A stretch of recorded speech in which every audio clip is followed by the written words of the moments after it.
This is Liverpool's lineup as per the last game. And for me, there's three places that I would identify as weaknesses that I think Man City will try to exploit. Right back, left back, and centre mid or centre defensive mid. In the midfield, Endo hasn't been a good enough signing, and I doubt he'd be able to cope with the pace and the quality of Man City's game. I'd expect McAllister to actually play that role, or even Gravenberch. He can play it. It can be a midfield of those three, or I actually think that Gakpo is likely to retain his position, but I doubt Endo would. And left back with Robertson out, this is definitely not Liverpool's strongest position. I just think centre back is a little bit untouchable right now. Van Dijk has improved immensely from last season, and he looks rock solid and one of the best defenders in the league again. And I just think Erling Haaland can struggle. He tends to sometimes struggle when it comes to such difficult big games where he's extremely man-marked by the best defenders in the world, and there is a chance that he can have a very difficult game. But right back, as we've seen City and Liverpool in the past, Man City have targeted left back and right back to attack Liverpool on the wings. I think Trent is amazing going forward, but once again, his defensive qualities get challenged and tested and questioned all the times in games like these.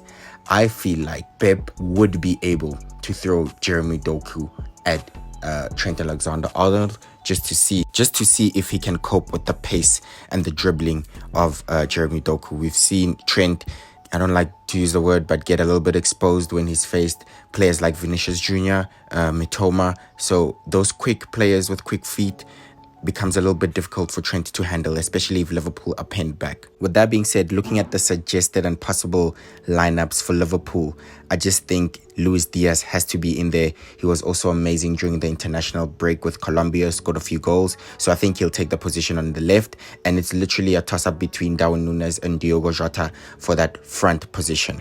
And I think Núñez, although he's also been good during the international break, scored a few goals, I just think Klopp would opt for Diogo Jota because his qualities in that false nine position are the best that Liverpool have. I think he can score, he makes good runs, and he can also keep the ball, which is very, very important, where I think Núñez can cause chaos and destruction, but he's not very technical on the ball and doesn't take care of it. Looking at Man City's lineup in the previous game against Chelsea, we can see exactly what Pep was going for. I don't expect a lot of changes in this game. And just as I was speaking about Jeremy Doku, although I would throw him to test Arnold, I think Pep would prefer Jack Grealish. And the reason for that is that in a tight game like this, the most important thing for Pep Guardiola is to have control of the game and control of the ball. And Grealish hardly loses it. And when he does lose it, it's possibly a foul. And he had an amazing game last season, we know, against Liverpool at the Etihad last time out.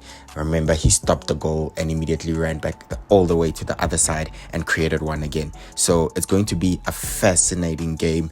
This is the biggest game in modern football right now, taking into account what both Liverpool and Man City have achieved, not just in the league, but also in Europe. And you can see in the previous games, this is a tight fixture that normally the home team wins it. For some reason, it's always so difficult, but whoever's playing home somehow has the edge. We've had some great performances, some great games. The two masterminds would be added again against each other, where Pep Guardiola slightly has the edge in the Premier League, but I think Klopp has given Pep sleepless nights in his career. So I think it's going to be an amazing game. You know, both coaches respect each other. Both teams also respect each other. Although it's a rivalry, it's a purely footballing rivalry.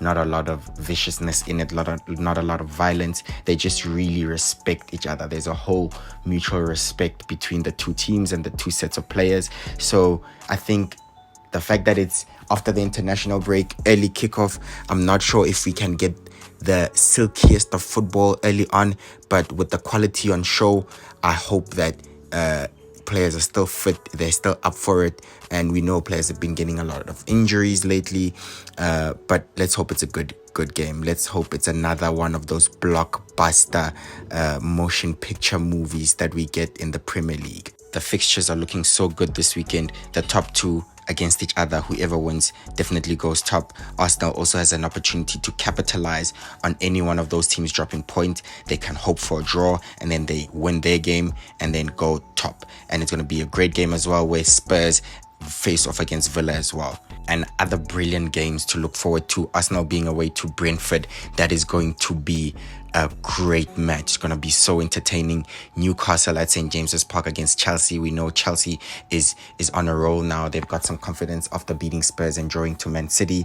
And it's going to be a toxic environment for Man United when they visit Goodison Park, after Everton would look to show that the Premier League is against them when they got those points deducted, and they're going to want to bounce back from it. So it's absolutely set up to be a brilliant and entertaining weekend of football, with obviously the biggest game being the first one up. Once again, this is a league that shows that anyone can beat anyone, and we never know what to expect. But with that being said, I will see you on my post-match review.